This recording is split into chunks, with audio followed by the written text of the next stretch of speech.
everyone, welcome back. We are so glad to see you all here, and finally I am in the studio with my partner in crime, Babita. Finally. Yeah, finally we are together. Together as we can be in this situation.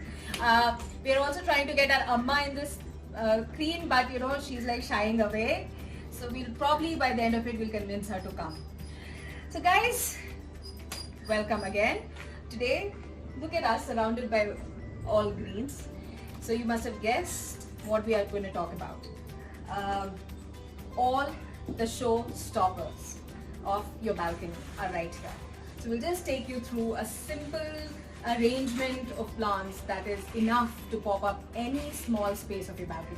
You have seen us do so many containers which are of smaller size, which can be placed on your coffee tables and your dining tables. Today we are focusing on that corner of your balcony that you always wanted to address but had no idea what to do with, so that your questions or unquestioned questions are answered here. Babita, do you want to start taking them through the plants that we want to focus on today? Yeah, so we have a lot of plants at the moment. If you see, some are very tall, some are of medium height, and some are very short. The idea behind this is that we will use a container and we'll use 3 sizes of plants to make it into a grouping which has a filler, it has a filler, and it has a spiller. So I have kept more plants than what we will be using today. These are Cellum. These can be used as a thriller. Then this is Alocasia. This again, since it's a tall plant, it can be used as a thriller. And this is a Thai plant, Soumya Jasina Mahatma. Yeah, she knows all the botanical names. So this is the Thai plant which we will be using today. And this is a fiddle fig, again a very tall plant, and it can again go in as your thriller. And moving up, now comes the fillers. So if you see, this is not too tall, but if we place it inside a pot, it will cover the base of the tall plant. So we call these types of plants the fillers. There's a fern which we'll be using. Soumya, name please, botanical. So this is either a Nephroteris, which is basically golden Boston fern, or this is a Dryopteris, which is, I don't know what variety it is, but we are confused, guys. If you really know the exact kind of fern this is, do let us know, because every time we buy anything golden in this fern variety, we are told it's a golden fern, and we want to really be sure of what we are buying. So do let us know. It's either it is a Dryopteris or a Nephrolepis. Let us know. And this is a rabbit fern. If you look how the shoots come out, it looks like rabbit feet. So this is again, we use it as a filler. And now comes the spillers.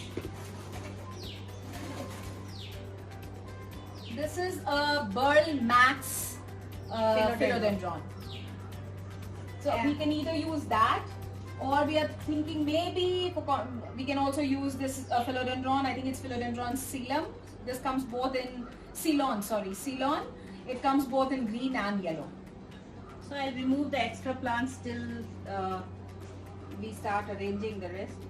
So, as Babita just mentioned, there are so many different plants that you can actually use in your balconies, which are foliage heavy, which are in different colors, in different textures. The leaves are of different sizes. I mean, the variety is endless. So some of the options we gave you right now. What we will be using today are this Jasina Mahatma or Thai plant.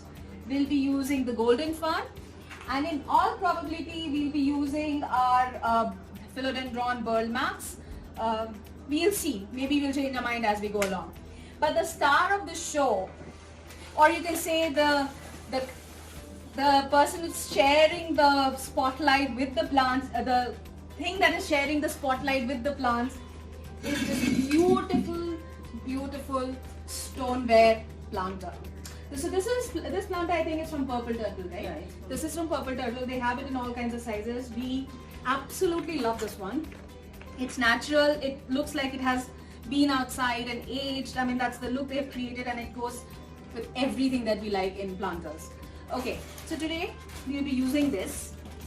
Now, There was something about the planter size and the size of the plant, no, Kavita? I mean, there was some logic that we use, right? 3:1. Yeah. So the height of the plant, the tall plant, has to be at least in a ratio of, if it is the height of the planter is 1, the height of the plant has to be 3 feet.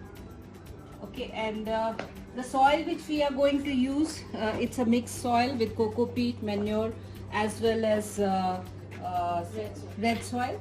But we will be adding little bit of perlite. Perlite gives it porosity, and because of that, the water is not retained inside the planter. Okay. Yeah. Right. So the idea behind why are we using these 3 plants together, right? So the plants we showed you are all the plants that share similar needs. They have similar light requirements, if not the same. They have similar water requirements and similar climatic requirements, similar care, etc. It might be that some of them would need a little bit more water than the others, but by and large, this should be an environment that is conducive to all 3 plants that we are using, and that is the key to having a successful planter. You cannot use a succulent with a fern. Like, you just cannot do that. One or the other will die, or most probably succulent will die first. So all the plants that we use today are the plants that like well draining soil, and that is why a perlite is being added today. They all like to have lightly moist soil. They don't like to be overwatered, but they like their soil to be slightly moist.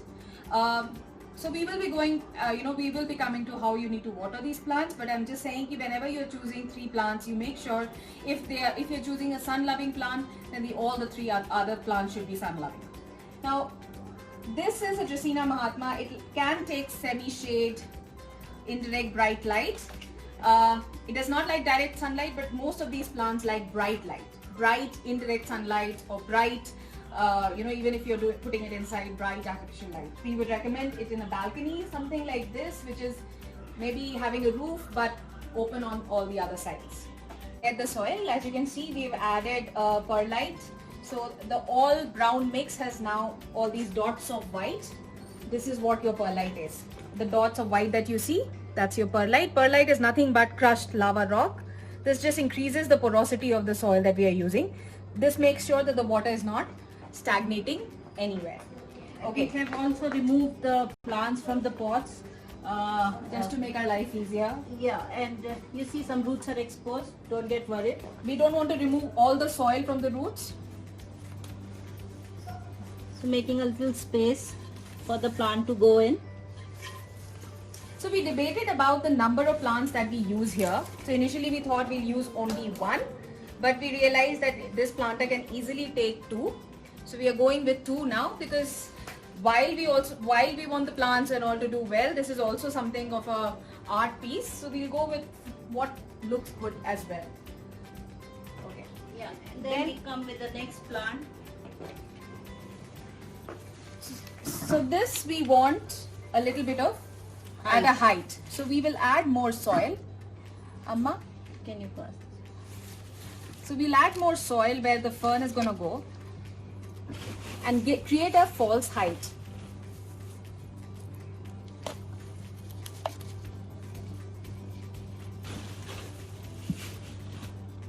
Yeah. I think it's good. Let us spread it. Let us see how it looks. This is the time when you need to adjust how the plants look in relation to each other. So what was the logic behind using a golden fern and not a green fern? It's because the color contrast that this color brings to this planter against a red Mahatma is visually better than a green fern would have done. And also the contrast is not just in color, we are also creating a contrast of texture, of leaf shape, of the leaf cuttings, but they are also following a similar pattern. So they are all slightly elongated, but they all have very different looks. So there has to be some similarity, but a contrast that draws your eyes. Now we'll go with that green one, Soumya. so we are going with Fill the it and green go. ball mats. We'll use this as a So spiller now. yes, a lot of times it is about staging your plants. Okay, this can very easily go like this. This plant actually grows as a bush, Yeah, right? yeah, it climbs on a moss stack also. Yeah. yeah. But today we are going to use it as a spiller, and believe me, it absolutely works. This is already, by the way, breaking free from its mother. So we will leave the stem intact because this will be another plant for us. Now, Babita, you wanna see where you want to take it? Yeah, I'll just use it as a... I'll just stay. That's fine. So while Soumya watches it from a distance, I try to adjust it. Is it working? I think we need the leaf to be turning a little bit down. Yes. Yes. Fine. Yeah. So, yes. So we can make it more spilling out, yeah, like this. And if we want, we can raise the fern a little bit more. And then we will put more So soil. this side is a little empty. So Babita, would you like to add a wooden piece, or would you like to add more plants? So these creative decisions you'll have to take on the fly. Or we can use a big rock. Yeah. So there are several things you can do. Now there is a little bit of space here. If you want, you can absolutely leave it empty, fill it up. It's fine. It'll absolutely be fine. We think adding interesting. Let me check for us. Yes. So adding. So what elevates a planter is not just the plant placement, but also adding interesting accessories. Now imagine you have a Buddha. You can very easily place that Buddha. If you have if you have like a beautiful driftwood that you've been saving and that you picked up from your travel, again, this space would be amazing for that. So how do you elevate a simple container and plants to make it into a garden is basically all about how you are staging your plants, how you are accessorizing it, and the kind of materials that you're using. So we are looking for something that can fit the space because we don't really want to use another plant. So shall we fill the soil Yeah, we'll and put the see? soil Yeah. till we find Till we, so our Amma, as usual, are pretty much everything that we depend on has gone to look for a piece of wood, a big piece of a big piece of wood. In the meantime, we are just finishing our planting. We're just covering the roots. Most of it is already buried, just covering the... Oh wow, look what she's found, guys. Look at this piece. This is just absolutely gorgeous. Amma, beautiful. Okay, so now that we have the star of the show, okay, so many stars in our production. But again, yes. So we want to place it in such a way that nothing is hampered or harmed. but creates fun. Yeah. So make sure nothing is rooted there. We don't want to bury it too much because the roots are all here. So we're going to... Yes, and maybe a rock to support this. Oh my big rock.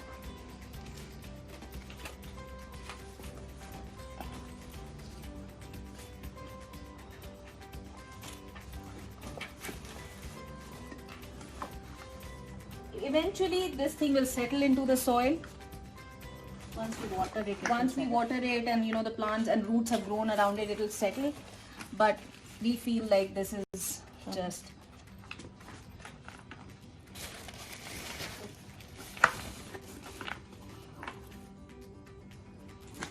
Right. So Babita, you want to step back and see how it looks? It's looking awesome. Awesome? Yes, love it. So as you can see, we are very, shy about our work. But guys, there you have it, our beautiful, complete in itself garden. I mean, we can call it a container garden, but believe me, if you place this in your balcony in any corner, it's good to go. Yes, I think so. I think this is what, if you have shortage of space, just use one container, fill in with plants of same types, and there you go. You got a beautiful container garden. Thank you so much for taking the time to watching us. Do let us know if you want something else for us to experiment with or do a makeover show. Your suggestions are always welcome. See you again. Bye. Bye-bye.